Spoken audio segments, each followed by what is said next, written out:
കറി വെക്കുന്നതിന് നോക്കാം. അപ്പൊ നമുക്ക് നോക്കാം ഇതിലേക്ക് വേണ്ട സാധനങ്ങൾ എന്തൊക്കെയാണ്. അതിന് വേണ്ടിയിട്ട് ഞാനിവിടെ 100 ഗ്രാം സോയാ ചങ്ക് എടുത്തിട്ടുണ്ട്. ഈ സോയാ ചങ്ക്സ് നല്ല തിളച്ച വെള്ളത്തിൽ ഒരു 10 മിനിറ്റ് ഇട്ട് വെക്കണം.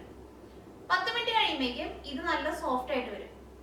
ഇത് സോഫ്റ്റ് ആയി കഴിയുമ്പോൾ ഇതിൽ നിന്ന് വെള്ളം നന്നായിട്ട് പിഴിഞ്ഞു കളഞ്ഞിട്ട് വേണം ഇത് കറി വെക്കാൻ വേണ്ടിയിട്ട് എടുക്കാൻ വേണ്ടിയിട്ട്. അങ്ങനെ ഞാനിവിടെ സോയാ ചങ്ക്സ് നല്ല തിളച്ച വെള്ളത്തിൽ ഇട്ട് വെച്ചിട്ടുണ്ട്. പിന്നെ വേണ്ടത് ഉരുളൻകിഴങ്ങാണ്. അതിന് വേണ്ടിയിട്ട് ഞാനിവിടെ 2 മീഡിയം ഉരുളൻകിഴങ്ങ് കുറച്ച് ചെറിയ പീസായിട്ട് കട്ട് ചെയ്തെടുത്തിട്ടുണ്ട്. പിന്നെ ഒരു തക്കാളി ചോപ്പ് ചെയ്തെടുത്തത്, ഒരു ചെറിയൊരു സവോള സ്ലൈസ് ചെയ്തെടുത്തത്, പിന്നെ പച്ചമുളക് നമ്മുടെ എരിവിനനുസരിച്ച് ചേർക്കാം. പിന്നെ ഒരു വലിയ കഷ്ണം ഇഞ്ചി ചതച്ചെടുത്തത്. പിന്നെ വേണ്ടത് തേങ്ങാപ്പാലാണ്. അത് നമ്മുടെ കറിക്ക് എന്തോരം ഗ്രേവി വേണമെന്നുണ്ടെങ്കിൽ അതനുസരിച്ചിട്ട് തേങ്ങാപ്പാൽ എടുക്കുക. ഇതിലേക്ക് നമുക്ക് വേണ്ട മസാലപ്പൊടികൾ 1/4 ടീസ്പൂൺ മഞ്ഞൾപ്പൊടി, പിന്നെ മല്ലിപ്പൊടി, മുളക് പൊടി. മുളകിന്റെ പൊടി നമ്മുടെ എരിവിനനുസരിച്ച് ചേർക്കാം. പിന്നെ ഒരു 1/4 ടീസ്പൂൺ ജീരകത്തിന്റെ പൊടി എടുത്തിട്ടുണ്ട്. പിന്നെ ഗരം മസാല നമ്മുടെ ടേസ്റ്റിനനുസരിച്ചിട്ട് ചേർക്കാം. പിന്നെ കസൂരി മേത്തി എടുത്തിട്ടുണ്ട്. കസൂരി മേത്തി എന്ന് വെച്ചിട്ടുണ്ടെങ്കിൽ ഉലുവയുടെ ഇല ഉണക്കി പൊടിച്ചതാണ്. ഇതുണ്ടെങ്കിൽ ഇതും കൂടിയും ചേർക്കാം. ഇതും കൂടി ചേർത്തിട്ടുണ്ടെങ്കിൽ കറിക്ക് ഒരു പ്രത്യേക ടേസ്റ്റ് ഉണ്ടാവും. ഈ കറിയിലേക്ക് താളിച്ച് ചേർക്കാൻ വേണ്ടിയിട്ട് കറിവേപ്പില എടുത്തിട്ട്, ഉണക്കമുളക്, പിന്നെ ചുവന്നുള്ളി സ്ലൈസ് ചെയ്തെടുത്തത്. അപ്പൊ നമുക്ക് നോക്കാം ഇതേന് കറിയാക്കാൻ വേണ്ടിയിട്ട് ഒരു പാൻ വെച്ചിട്ട് ചൂടാക്കാം. ഇതിലേക്ക് നമുക്ക് കുറച്ച് വെളിച്ചെണ്ണ ഒഴിക്കാം. ഈ ചൂടായ വെളിച്ചെണ്ണയിലേക്ക് ചതച്ച് വെച്ചേക്കുന്ന ഇഞ്ചിയും പച്ചമുളകും സവോളയും ചേർക്കാം.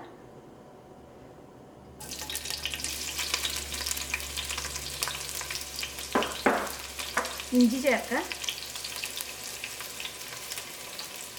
കറിവേപ്പില ഉണ്ടെങ്കിൽ കറിവേപ്പിലയും കൂടി ചേർക്കാം. ഇതെല്ലാം കൂടിയിട്ടൊന്ന് വഴറ്റാം.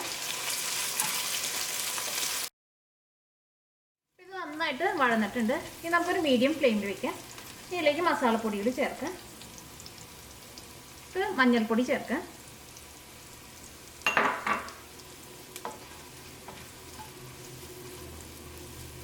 ഇനി മഞ്ഞൾപ്പൊടി ഈ വെളിച്ചെണ്ണയിൽ കിടന്ന് നന്നായിട്ടൊന്ന് മൊരിയണം. ഇപ്പം മഞ്ഞൾപ്പൊടി ഇതിനകത്ത് കിടന്ന് നന്നായിട്ട് മൊരിഞ്ഞിട്ടുണ്ട്. ആ മഞ്ഞളിൻ്റെ ആ പച്ചക്കുത്തൊക്കെ മാറിയിട്ടുണ്ട്. ഇതിലേക്ക് നമുക്ക് മല്ലിപ്പൊടി ചേർക്കാം. ഇതിലേക്ക് നമുക്ക് 1.5 ടേബിൾ സ്പൂൺ മല്ലിപ്പൊടി ചേർക്കാം. ഞാൻ ഏറ്റവും ആദ്യം മല്ലിപ്പൊടി എത്ര ചേർക്കണമെന്ന് പറഞ്ഞിട്ടുണ്ടായിരുന്നില്ല. ഇങ്ങനെ സവോള വളർന്നു കഴിഞ്ഞ് കഴിയുമ്പോൾ അതിങ്ങനെ മല്ലിപ്പൊടി ഞാൻ ഇടുന്ന സമയത്താണ് അതിൻ്റെ അളവ് പറയുന്നതാണ് കുറച്ചും കൂടി എളുപ്പം. അതുകൊണ്ടാണ് നേരത്തെ പറയാതിരുന്നത്. ഈ മല്ലിപ്പൊടി ഞാൻ കിടന്ന് നന്നായിട്ട് മുരിഞ്ഞിട്ടുണ്ട്. ഇതിലേക്ക് മുളകിൻ്റെ പൊടി ചേർക്കുക. മുളകിൻ്റെ പൊടി നമ്മുടെ എരിവിനനുസരിച്ച് ചേർക്കുക.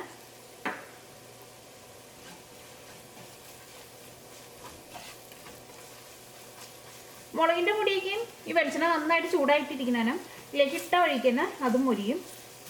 ഇതിലേക്ക് നമുക്ക് തക്കാളി ചേർക്കാം.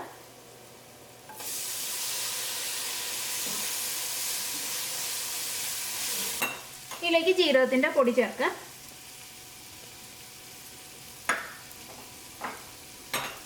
കസൂരി മേത്തി ചേർക്കാം. കുറച്ച് കസൂരി മേത്തി ഇപ്പം ചേർക്കാം. പിന്നെ അത് നമുക്ക് ഏറ്റവും ലാസ്റ്റ് ചേർക്കാം. ഇതിലേക്ക് ആവശ്യത്തിന് ഉപ്പ് ചേർക്കാം. ഗരം മസാല ഏറ്റവും ലാസ്റ്റ് ചേർക്കാം. ഇതെല്ലാം കൂടിയിട്ടൊന്ന് മിക്സ് ചെയ്യാം. തീ നന്നായിട്ട് കുറച്ച് വയ്ക്കാം, അല്ലെങ്കിൽ മസാലപ്പൊടികളൊക്കെ പെട്ടെന്ന് കരിഞ്ഞു പോകും. ഇനി നമുക്കൊരു മീഡിയം ഫ്ലെയിമിലിട്ടിട്ട് ഈ തക്കാളി നന്നായിട്ടൊന്ന് വേവിച്ചെടുക്കാം. മീഡിയം ഫ്ലെയിമിലിട്ടിട്ട് മൂടി വയ്ക്കാം. വലിയ ബർണറൊക്കെ ആണെങ്കിൽ ലോ ഫ്ലെയിമിലിടാം.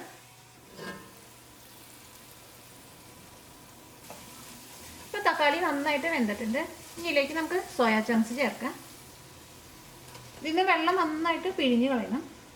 ഈ കട്ട് ചെയ്ത് വെച്ചേക്കണ ഉരുളക്കിഴങ്ങ് ചേർക്കാം. ഇതിലേക്ക് ആവശ്യത്തിന് ഉപ്പ് ചേർക്കാം.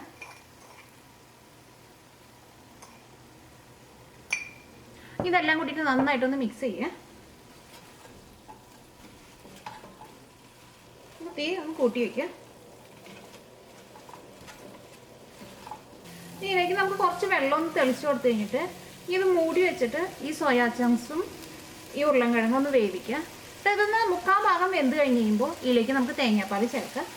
ഇതേപോലെ മസാലയിൽ കിടന്ന് വേവുമ്പോഴായിരിക്കും ഈ സോയാ ചങ്ക്സിൻ്റെയും ഉരുളൻകിഴങ്ങിൻ്റെയും ഉള്ളിലേക്കൊക്കെ മസാല ശരിക്കും പിടിക്കുക.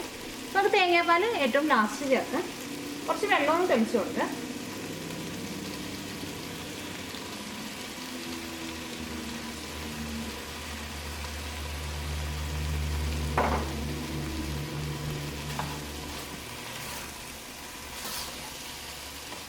നമുക്കൊരു മീഡിയം ഫ്ലെയിമിൽ ഇട്ടിട്ട് മൂടി വെച്ചിട്ട് ഇത് നമുക്കൊരു 3/4 ഭാഗം വേവിക്കാം.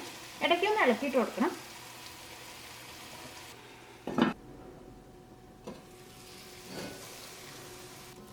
ഇതൊരു 3/4 ഭാഗം വേവായിട്ടുണ്ട്. ഉരുളൻകിഴങ്ങൊക്കെ ഒന്ന് വെന്ത് തുടങ്ങിയിട്ടുണ്ട്. ഇതിലേക്ക് നമുക്ക് തേങ്ങാപ്പാൽ ചേർക്കാം.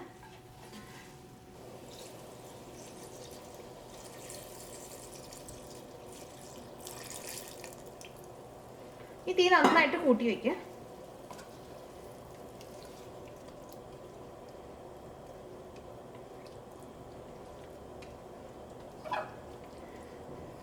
ഈ കറിയിലേക്ക് നമുക്ക് ഗരം മസാല ചേർക്കാം.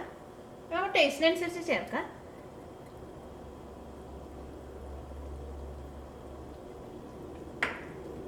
കസൂരി മേത്തി ചേർക്കാം.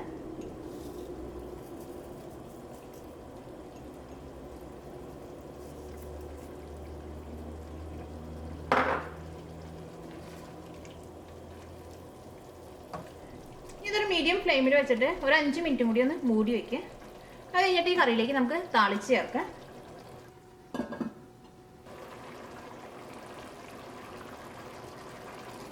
അപ്പോൾ ഇതിനകത്തെ കഷ്ണങ്ങളൊക്കെ നന്നായിട്ട് വെന്തിട്ടുണ്ട്. ഈ കറിയിലേക്ക് നമുക്ക് താളിച്ച് ചേർക്കാം. ഈ കറിയിലേക്ക് താളിച്ച് ചേർക്കാൻ വേണ്ടിയിട്ട് ഒരു ചെറിയ പാൻ വെച്ചിട്ട് ചൂടാക്കാം. ഇതിലേക്ക് നമുക്ക് കുറച്ച് വെളിച്ചെണ്ണ ഒഴിക്കാം. ഈ ചൂടായ വെളിച്ചെണ്ണയിലേക്ക് ഉണക്കമുളക് ചേർക്കാം. ഉണക്കമുളക് പതുക്കൊന്ന് മുരിഞ്ഞു തുടങ്ങുമ്പോൾ ഇതിലേക്ക് കറിവേപ്പിലയും ചുവന്നുള്ളിയും ചേർക്കാം. ഇതിലേക്ക് സ്ലൈസ് ചെയ്ത് വെച്ചേക്കുന്ന ചുവന്നുള്ളി ചേർക്കാം.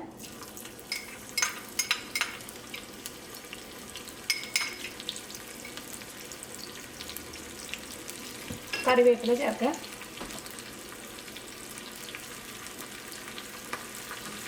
ഇതിലേക്ക് നമുക്ക് ഒരു നുള്ള് മഞ്ഞൾപ്പൊടി ചേർക്കാം. അത് കറിയിലേക്ക് എപ്പോഴും കാച്ചി ഒഴിക്കുമ്പോൾ ഒരു നുള്ളു മഞ്ഞൾപ്പൊടിയും ഒരു നുള്ളു മുളക് പൊടിയും ചേർത്തിട്ടുണ്ടെങ്കിൽ ആ കറിക്ക് നല്ലൊരു കളർ ഉണ്ടാവുകയും ചെയ്യും. ഇതിങ്ങനെ നമ്മൾ താളിച്ച് ഒഴിക്കുമ്പോൾ അതിന് നല്ലൊരു സ്മെല്ല് കിട്ടുകയും ചെയ്യും. ഇതിലേക്ക് നമുക്ക് കുറച്ച് മുളകിൻ്റെ പൊടിയോടും ചേർക്കാം. ഇനി തീ ഓഫ് ചെയ്യുക. ഇനി നമുക്ക് കറിയിലേക്ക് ചേർക്കാം.